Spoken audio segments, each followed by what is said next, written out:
Hello friends, welcome to technical analysis YouTube channel.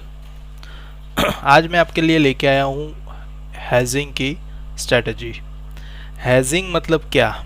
तो कोई भी पर्टिकुलरली हम जब ऑप्शन में काम करते हैं या फिर फ्यूचर में काम करते हैं तो हमारा जो रिस्क है उसको कवर करने के लिए, उसको कम करने के लिए हम पर्टिकुलरली स्ट्राइक प्राइस पे काम करते हैं। ठीक है, तो जब भी हम अपना रिस्क कम करते हैं तो उसके लिए कुछ मेथड्स अप्लाई करते हैं, कुछ स्ट्रेटजी अप्लाई करते हैं। तो आज मैं वैसी एक हेजिंग स्ट्रेटजी आपके साथ डिस्कस करने वाला हूँ। फर्स्ट ऑफ ऑल तो हम समझते हैं कि हेजिंग का मतलब क्या है और हेजिंग क्यों रिक्वायर है। तो आप समझ सकते हो कि जब भी आप ऑप्शन में काम करते हो, अगर आप बाइंग की तरफ जा रहे हो तो ऑप्शन बाइंग के लिए तो जो प्रीमियम है वो प्रीमियम के अकॉर्डिंगली हमको मार्जिन रिक्वायर्ड रहता है। बट आप सेलिंग की तरफ जा रहे हो तो सेलिंग के अंदर हमें जो सेबी ने फिक्स किया हुआ है, एनएससी ने फिक्स किया हुआ है, उसके मार्जिन के अकॉर्डिंगली, मतलब कि as compare to the buying, आप सेलिंग के अंदर अगर जा रहे हो तो उसके अंदर एक ह्यूज अमाउंट का मार्जिन यूज़ हो रहा है। ठीक है, सेम चीज़ अगर आप फ्यूचर में भी काम कर रहे हो तो फ्यूचर के अंदर भी एक पर्टिकुलरली मार्जिन जो फिक्स है उसके अकॉर्डिंगली आपको काम करना है। तो मैं आज आपको जो स्ट्रेटेजी दिखाने वाला हूँ उसके थ्रू आप फर्स्ट ऑफ ऑल तो अपना रिस्क इजीली कम कर सकेंगे। सेकेंड चीज़ क्या रहेगी कि आपको जो रिक्वायर मार्जिन है वो ही रिक्वायर मार्जिन काफ़ी हद तक उसको हम कम कर सकते हैं। ठीक है, तो मिनिमम रिस्क के साथ एक बड़ी अपॉर्चुनिटी मार्केट के अंदर हम ले सकते हैं। अब वो चीज़ हम कैसे अप्लाई कर सकते हैं, तो फर्स्ट ऑफ ऑल सेंसिबल के अंदर मैं आपको ये दिखाना चाहता हूँ कि स्ट्रैटेजी हम किस तरीके से बनाएंगे और वो स्ट्रैटेजी की इफेक्ट लाइव मार्केट के अंदर क्या आ सकता है। तो पूरा मैंने एक सेटअप क्रिएट किया हुआ है जो मैं आपको बताना चाहता हूँ यहाँ पे। फर्स्ट ऑफ ऑल हम स्ट्रैटेजी यहाँ पे डेवलप करेंगे कि क्या चीज़ हमें अप्लाई कर सकते हैं। तो मैं सिंपल यहाँ पे एक फ्यूचर ले लेते हैं लाइक निफ्टी का। ठीक है, अभी जैसे आप देखेंगे तो नेक्स्ट के लिए फ्यूचर मैं यहाँ पे ले लेता हूँ जुलाई का। ठीक है, मेरे को सिंपल सबसे पहले क्या करना है, तो कोई एक फ्यूचर को यहाँ पे बाय करना है और फ्यूचर का मार्जिन हम चेक करेंगे यहाँ पे। तो सिंपल मैंने यहाँ पे फ्यूचर को बाय किया हुआ है। ठीक है, यहाँ पे मैंने ऐड किया तो मेरी यहाँ पे प्रोबेबिलिटी आ गई और उसके साथ साथ उसके विनिंग चांसेस सब कुछ यहाँ पे आ गया। अब आप यहाँ पे देखेंगे कि फंड नीडेड मतलब कि 67,896। ठीक है, ये मेरा रिक्वायरमेंट मार्जिन है जो मैंने पहले बताया कि फुल आप फ्यूचर में काम करते हो तो फुल मार्जिन वहाँ पे रिक्वायरमेंट रहेगा। अब ये पहले तो ये जो फंड नीडेड है उसको पहले कम करना है और उसके साथ हमारा जो प्रॉफिट रेशियो है वो हम कैसे मैनेज कर सकते हैं। तो सिंपल जैसे यहाँ पे फ्यूचर को हमने ऐड किया है बाइंग की तरफ, वैसे ही यहाँ पे एक और चीज़ हेज करेंगे हम जिससे हमारा मार्जिन कम हो जाएगा। तो हेजिंग के लिए सिंपल आपको क्या करना है, यहाँ पे ऑप्शन सिलेक्ट करना है। ऑप्शन के अंदर हम जुलाई के, जैसे मैंने जुलाई का फ्यूचर लिया तो सेम जुलाई का फ्यूचर यहाँ पे मैं क्लिक कर दूंगा। ठीक है, मेरे पास 4 जुलाई का डेटा यहाँ पे अवेलेबल है। अब उसके अंदर अभी का एट द मनी का मैं पुट पकड़ूंगा। सबसे पहले मैंने फ्यूचर के अंदर बाय किया, मतलब कि मैंने ट्रेंड डिसाइड किया है बुलिश साइड का और उसके सामने मैं हेज कर रहा हूँ ताकि मेरा जो फंड नीडेड है, जो मार्जिन है, वो एक नॉर्मल अमाउंट के अंदर सेट हो जाएगा। तो सिंपल मैं 23,800 का यहाँ पे मैं जो पुट है उसको मैं यहाँ पे बाइंग की पोजीशन में ऐड कर रहा हूँ और इसको हम डन कर देते हैं। अब आप यहाँ पे देख सकते हैं जिस तरीके से यहाँ पे हमें जो वैल्यू शो कर रही है, तो वैल्यू का मतलब क्या हो गया, तो यहाँ पे जो फंड नीडेड था वो जो यहाँ पे जो पहले वैल्यू दिखा रहा था उसके कंपेयर में डायरेक्टली 24 हो गया। मतलब कि आपको ये चीज़ पता चल गया कि हमने हेजिंग किया तो हेजिंग के बेस पे फंड रिक्वायरमेंट बहुत ही कम हो गया। अब ये ऐसा फंड यहाँ पे आ गया जिसके अंदर आप नॉर्मली ऑप्शन बाइंग की तरफ काम करते हैं। ठीक है, सेलिंग की तरफ ये फंड के अंदर आई थिंक पॉसिबल नहीं है, तो उसके लिए एक ह्यूज अमाउंट चाहिए, या फिर आप फ्यूचर में काम करो तो उसके लिए भी एक ह्यूज मार्जिन की रिक्वायरमेंट रहती है। तो हमने सिंपल यहाँ पे हेज कर दिया। अब हेज से हमें 2 बेनिफिट हुआ। यहाँ पे हमारा जो मैक्सिमम लॉस है वो स्ट्रैटेजी ने फिक्स करके दिया कि मैक्सिमम लॉस की प्रोबेबिलिटी जो है वो यहाँ पे 22% की हो गई। उसके अलावा आप देखेंगे मैक्सिमम प्रॉफिट तो अनलिमिटेड। ठीक है, अनलिमिटेड के अंदर जो भी टाइम एक्सपायरी रहती है, उसके साथ साथ टाइम वैल्यू रहता है, उसके अकॉर्डिंगली काम करता है। यहाँ पे सिंपल हमारा जो फंड रिक्वायरमेंट था वो हमारे ये आ गया, ठीक है। और उसके साथ साथ ब्रेक इवन पॉइंट जो है वो हमारा यहाँ पे मिल गया। अब इसको नीचे सिंपल ग्राफ में समझते हैं, तो ग्राफ के अकॉर्डिंगली क्या हमें यहाँ पे शो कर रहा है, ठीक है। अब सिंपल आप समझिए कि ये हमारा करंट प्राइस चल रहा है। करंट प्राइस से जिस तरीके से मूवमेंट अपर साइड में जाएगा, जैसे जैसे एक्सपायरी नज़दीक आ रही है, वैसे वैसे यहाँ पे जो प्रॉफिट एरिया रहेगा वो हमारा बढ़ता जाएगा। जैसे वो जीरो लाइन के ऊपर आ जाता है तो दोनों के अंदर, मतलब कि जो पुट हमने बाय किया था उसकी प्रायोरिटी यहाँ पे जीरो हो जाएगी, उसकी प्रोबेबिलिटी यहाँ पे जीरो हो जाएगी।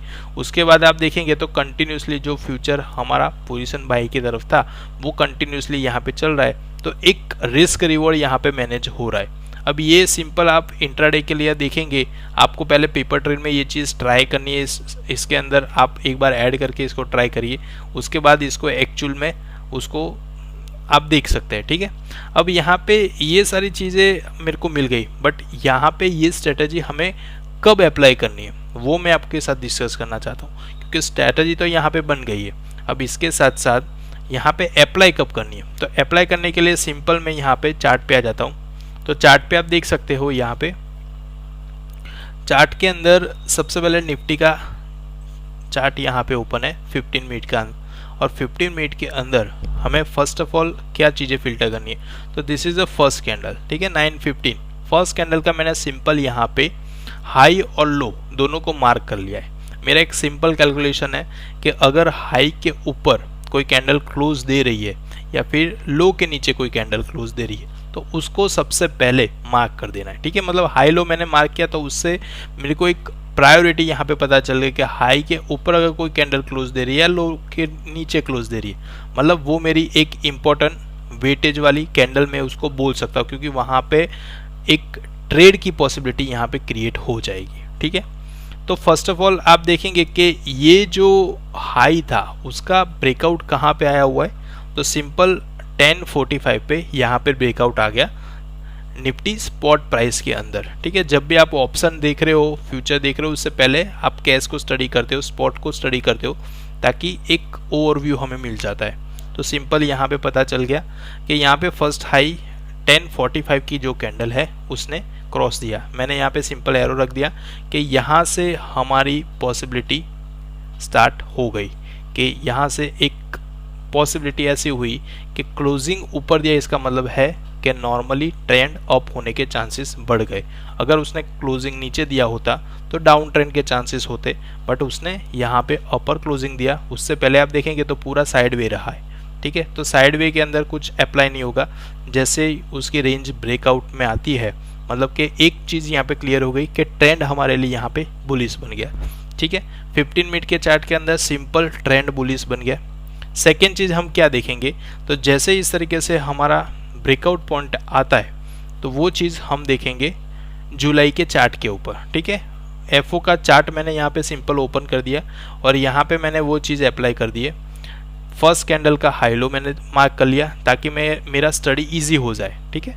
और उसके बाद मैं उसको स्टडी कर रहा हूँ कि जिस तरीके से स्पॉट के अंदर ब्रेकआउट पॉइंट मुझे 10:45 पे मिला है, तो आई थिंक फ्यूचर के अंदर भी वो सेम ही होगा, इसलिए मैंने यहाँ पे मार्क कर दिया 10:45 की कैंडल। आप देखेंगे तो यहाँ पे इजीली ब्रेक पॉइंट मेरे को यहाँ पे मिल गया, ठीक है। तो ये कैंडल जो पर्टिकुलरली थी वहाँ पे मेरा ब्रेकआउट क्रिएट हो गया। अब थर्ड चीज़, जैसे ही ये ब्रेकआउट पॉइंट क्रिएट होता है तो मतलब एक रेंज तो हमें पता चल गई है कि हाई की होगा तो मेरे पास यहाँ पे कॉल क्रिएट होगा 800 के आसपास का। अगर यहाँ पे लो ब्रेक होता है तो यहाँ पे पुट तैयार होगा, ठीक है। अब स्ट्रैटेजी जो मैंने बताई आपको कि जब भी यहाँ पे बुलिश ट्रेंड आप डिसाइड कर रहे हो उस टाइम पे आपको पुट को बाय के अंदर ऐड करना है, और जब भी आप बेरिश साइड के अंदर डिसाइड कर रहे हो तब कॉल को बाय में ऐड करना है, ठीक है। दोनों हम ऑपोजिट करेंगे ताकि हमारी स्ट्रैटेजी वेरी क्लियर रहेगी। आप यहाँ पे देख सकते हो जुलाई का मैंने जो फ्यूचर था उसको बाय में रखा है, और सेम जुलाई का 4 जुलाई वीकली एक्सपायरी का उसका जो था उसको मैंने यहाँ पे बाय में ऐड किया है, जो पुट है हमारा एट द मनी वाला 23,800 का, ठीक है। स्ट्रैटेजी बहुत ही सिंपल है, इसको हैज करना है, बाकी कुछ नहीं है, बहुत ज़्यादा कॉम्प्लिकेटेड करने की ज़रूरत नहीं है। जो भी आप ट्रेंड डिसाइड कर रहे हो स्ट्रैटेजी के अकॉर्डिंगली वो ट्रेंड है बुलिश ट्रेंड है तो यहाँ पे बुलिश के अंदर फ्यूचर अप्लाई करेंगे और पुट जो है तो उसको हम बाय के अंदर ऐड कर लेंगे, ठीक है, ताकि हम हेज कर रहे, सामने हेज कर रहे, ताकि उसका जो प्रीमियम रहेगा वो रिस्क रिवॉर्ड के हिसाब से चलेगा।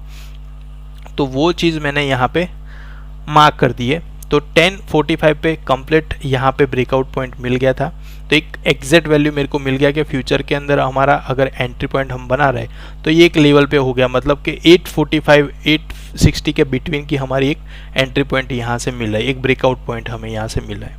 अब थर्ड चीज़, जैसे मैंने बताया कि ऑप्शन की रेंज हमारे पास ऑलरेडी पहले होगी, क्योंकि स्पॉट के अंदर हमने वो चीज़ मार्क करके रखी हुई है कि अगर अपर साइड हाई का है तो वहाँ पे एक कॉल डिसाइड करके रहेंगे, एक पुट डिसाइड करके रहेंगे। जो भी यहाँ पे पोजीशन क्रिएट होती है उसका ऑपोजिट हमें यहाँ पे कॉल या पुट उसको ऐड करना है, ठीक है, फ्यूचर के साथ। थर्ड चीज़ यहाँ पे सिंपल फ्यूचर को हमने ओपन कर पुट को हमने ओपन कर दिया है। जो पुट मैंने आपको ऐड किया है वही पुट यहाँ पे ओपन है, उसके भी सेम आइडिया आ सके इसलिए 9:45 से उसकी 9:15 से लेके 9:45 के बिटवीन की एक रेंज यहाँ पे दिख रही है। ये रेंज के अंदर भी सेम यहाँ पे जो ब्रेक हुआ है वो कैंडल हमें यहाँ पे दिख रही है। तो यहाँ पे तीनों चार्ट को आपको स्टडी करना है। उससे क्या पता चलेगा, सबसे पहले स्पॉट प्राइस से हमें वो आइडिया आया कि स्पॉट प्राइस के अंदर उसकी मूवमेंट कहाँ से स्टार्ट हो रही है। सेकेंड हमें ये आइडिया आया कि यहाँ से जो भी फ्यूचर का चार्ट है जुलाई का, वहाँ पे ब्रेकआउट कहाँ पे हुआ, मतलब सेम ही पॉइंट था स्पॉट का इसका। और थर्ड चीज़, जो भी ऑप्शन हमने रेंज बनाई थी उसके ऑप्शन हमने ओपन किए, तो वो ऑप्शन मैंने यहाँ पे क्रिएट कर दिए। अगर वो डाउन साइड में रहता तो इसका भी ऑप्शन मैं ओपन करके रख सकता था और इसका भी ऑप्शन ओपन करके रख सकता। अगर रेंज छोटी है तो दोनों कॉल और पुट दोनों में सेम स्ट्राइक प्राइस आप ओपन करके रख सकते हो, ऐसा ज़रूरी नहीं है, दोनों एट द मनी काउंट हो सकता है, ठीक है। आपको सिंपल ऑप्शन को हेज इसलिए करना है ताकि हमारा जो मार्जिन है वो हम कम कर सके और रिस्क रिवॉर्ड जो है उसको मैनेज कर सके, ठीक है। ये सिंपल कैलकुलेशन है। अब यहाँ पे जो भी एंट्री बनी है वो प्राइस के अकॉर्डिंगली 9:45 पे फिक्स हो गया कि 9:45 पे जो भी प्राइस था उसके अकॉर्डिंगली हमने यहाँ पे पेपर ट्रेड के अंदर ऐड कर दिया। देखिए अब आज का जो ऐड किया हुआ डेटा था वो मैं आपको बता देता हूँ कि क्या ये स्ट्रेटजी के अकॉर्डिंगली क्या हुआ है। तो टोटल यहाँ पे जो स्ट्रेटजी हमने ऐड किया था उसके अंदर क्या हुआ, तो फ्यूचर एक अच्छा खासा परफॉर्म कर गया आज, ठीक है। फ्यूचर का आप वैल्यू देखेंगे तो उसके अंदर मोर देन 3000 प्लस हम यहाँ पे हुए, और उसके सामने जो पुट था तो पुट के अंदर आप देखेंगे तो 1000 माइनस है। तो सिंपल हमने हेज किया था, हमारा रिस्क कवर किया था। अब मॉर्निंग से लेके आप इवनिंग तक, आफ्टरनून तक, मतलब 3:30 तक आप ये पोजीशन होल्ड है, ठीक है। अब इसको कैरी फॉरवर्ड करने का कुछ लॉजिक तो नहीं है, बट आप इसके बैक टेस्टेड डेटा पे अगर जाएंगे, उसको स्टडी करेंगे तो उसके अकॉर्डिंगली आपको आइडिया लगेगा। बट ये सिंपल एक इंट्राडे के अंदर आप ये चीज़ को देख सकते हैं कि अगर हम हेजिंग के साथ इसको अप्लाई करते हैं तो रिस्क रिवॉर्ड काफ़ी कम हो जाता है, और उसके साथ साथ हमारा जो प्रॉफिट एरिया है वो भी काफ़ी अच्छा यहाँ पे बिल्डअप होता है। आप यहाँ पे देखेंगे कि 24,000 का जो मार्जिन था फ्यूचर प्लस उसके साथ साथ ऑप्शन, ठीक है, दोनों को हेज किया, उसका 24 के सामने हमें ऑलमोस्ट यहाँ पे 2000 का प्रॉफिट हो रहा है पेपर ट्रेड के अंदर। ताकि इसे पता चला कि एक रेशियो यहाँ पे, तो ऑलमोस्ट आप समझ सकते हो कि 24 का आप देखने जाएंगे तो ऑलमोस्ट 1 to 2% की रेंज का ये रेशियो हो गया, ठीक है। तो बहुत ही सिंपल स्ट्रेटजी है यहाँ पे, और इसको आप अप्लाई कर सकते हो। इसके अंदर पूरे दिन आपको होल्ड, मतलब पूरे दिन स्क्रीन के सामने भी रहने की ज़रूरत नहीं है, बहुत ही इजी स्ट्रेटजी है आई थिंक।